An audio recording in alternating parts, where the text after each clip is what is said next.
दोस्तों, आज की कहानी है 5 साल के मासूम बच्चे के सामने पिता जब माँ को पीटता था तब बच्चे ने सामर्थ्य ने आओ देखा ना ताओ रुचि के गालों पर झन्नाटेदार तमाचा आज फिर रसीद कर दिया। तमाचा इतनी जोर का था कि वह बिलबिला उठी। आंखों से गंगा यमुना बह निकली। वह गाल पकड़े जमीन पर जा बैठी। सामर्थ्य रुका नहीं। तू रुक, तेरी तो बैंड बजाता हूँ अभी, कहते हुए खाने की थाली जमीन पर दे मारी।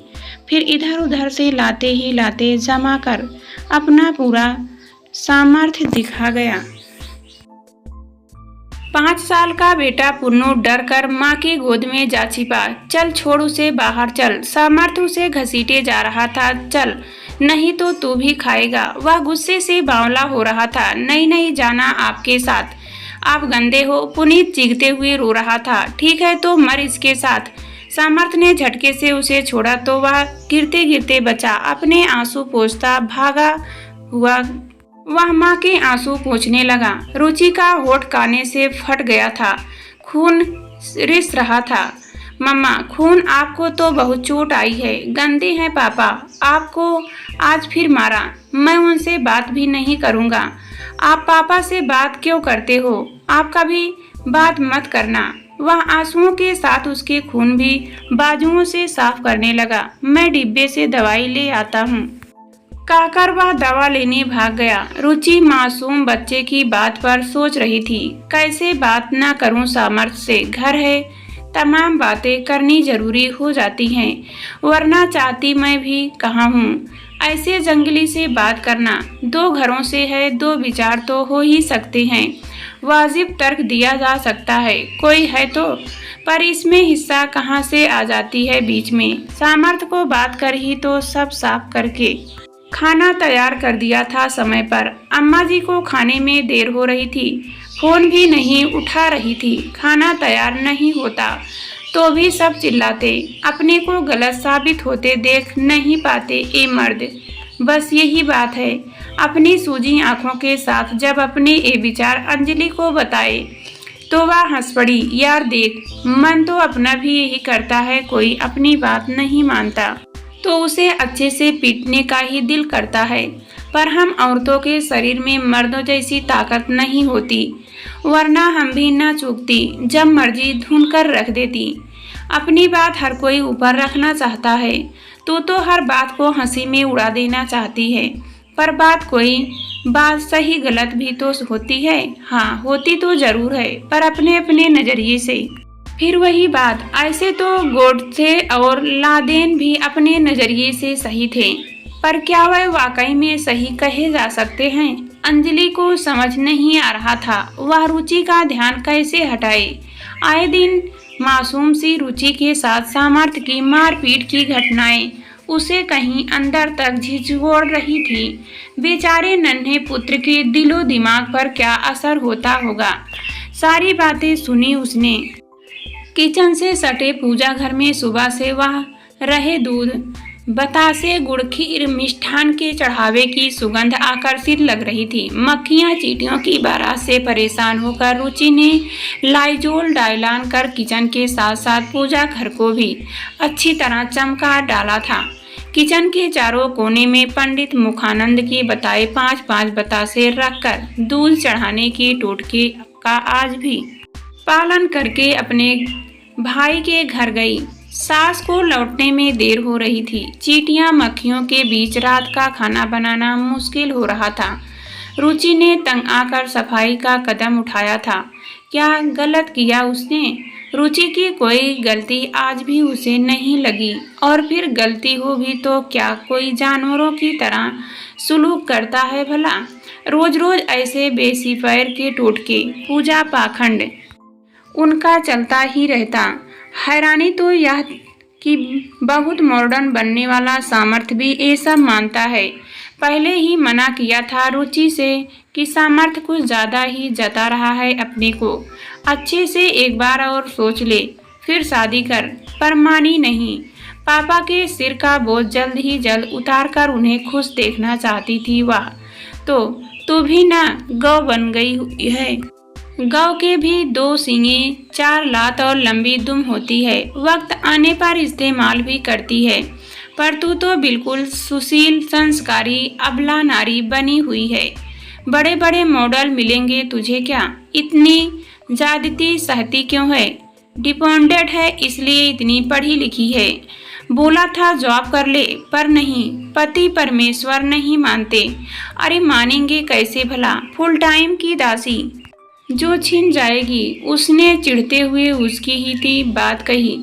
अंजलि का घर रुचि से कुछ ही दूर था। बचपन से कॉलेज तक साथ पढ़ी अंजलि अपनी शादी के 2 महीने बाद ही पति के हादसे में हुई मौत के बाद वापस आकर उसी स्कूल में पढ़ाने लगी थी।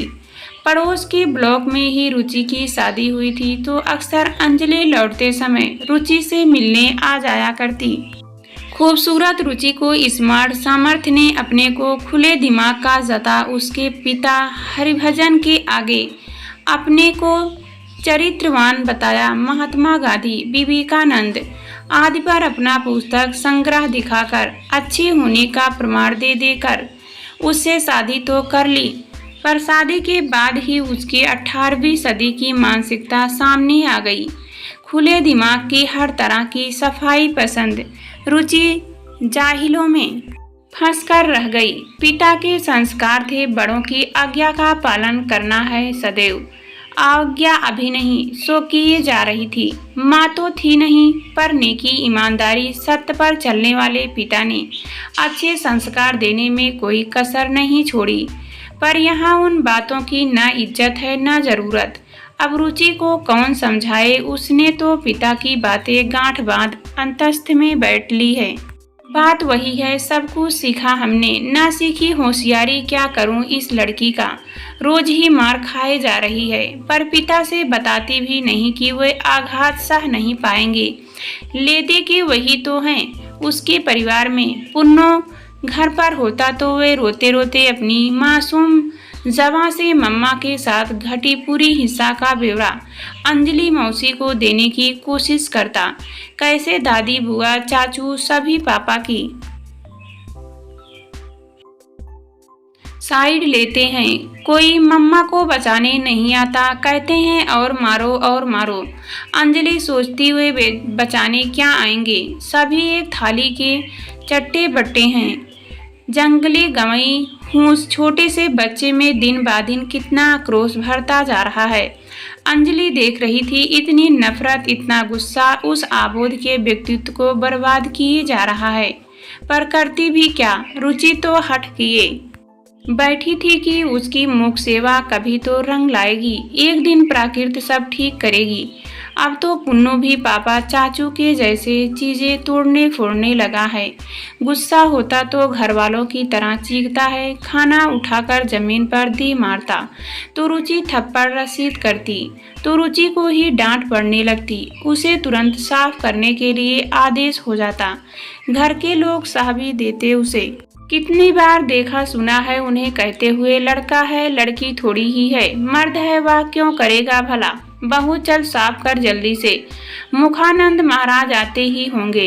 इसकी कुंडली का वार्षिक फल विचार करके आजा मेरे लाल, तू तो हमारे घर का वारिस है, तेरा कोई कुछ भी नहीं बिगाड़ेगा। तुझे तो मिनिस्टर बनना है। आज वे तेरे और तेरे पापा सामर्थ्य के लिए असरदार टोटका बताने वाले हैं। नई ताबीज भी लाएंगी तेरे लिए। उस दिन अंजलि स्कूल से लौटी तो रुचि के घर के आगे एम्बुलेंस खड़ी देखकर माथा ठनका। किसको क्या हो गया? उसने पांव तेजी से बढ़ाए। पास पहुंची तो देखा लोग रुचि को स्ट्रेचर पर डाले एम्बुलेंस से निकालकर घर में ले जा रहे थे। रुचि बेसुध थी, खून से लथपथ सिर फट गया था। खून बहकर माथे, चेहरे, गर्दन, कपड़ों पर जम चुका था। कुछ अभी भी सिर से बहे जा रहे थे। पड़ोसियों ने बताया घर में काफी देर तक आए दिन की तरह चीख पुकार होती रही थी। 2 घंटे से रुचि यूं ही पड़ी रही। तब जाकर एम्बुलेंस ले आने का इन्हें होश आया। तब तक देर हो चुकी थी। रुचि ने एम्बुलेंस में आते ही दम तोड़ दिया। रुचि के पिता हरिभजन को किसी भले मानस ने खबर दे दी थी। कितना समझाया था उसे, अंकल पुन्नू चाहे कहीं भी रहे, मैं उसको दूसरा सामर्थ्य कभी नहीं बनने दूंगी। आप निश्चित रहे अंकल। शादी के 2 महीने बाद ही दुर्घटना में पति प्रशांत की मौत के बाद निर्देश बंजर से मेरे जीवन को पुनीत के रूप में एक नया लक्ष्य मिल गया है। अब आप भी मुझे अपनी रुचि ही समझिए अंकल।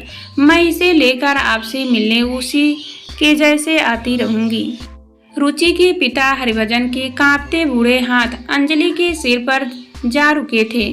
उनसे कुछ बोलते ना बना, केवल आंसू आंखों से बहे जा रहे थे।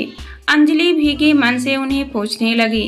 पुन्नू ने दोनों हाथों से नाना और अंजलि मौसी को कसकर पकड़ लिया और आंखें मीचे वह गालों पर लुढ़कते आंसुओं में अपनी मम्मा का एहसास ढूंढ रहा था। मम्मा, उसकी हिचकियों के साथ निकलता बार बार वह एक शब्द सभी के हृदय को बीत रहा था।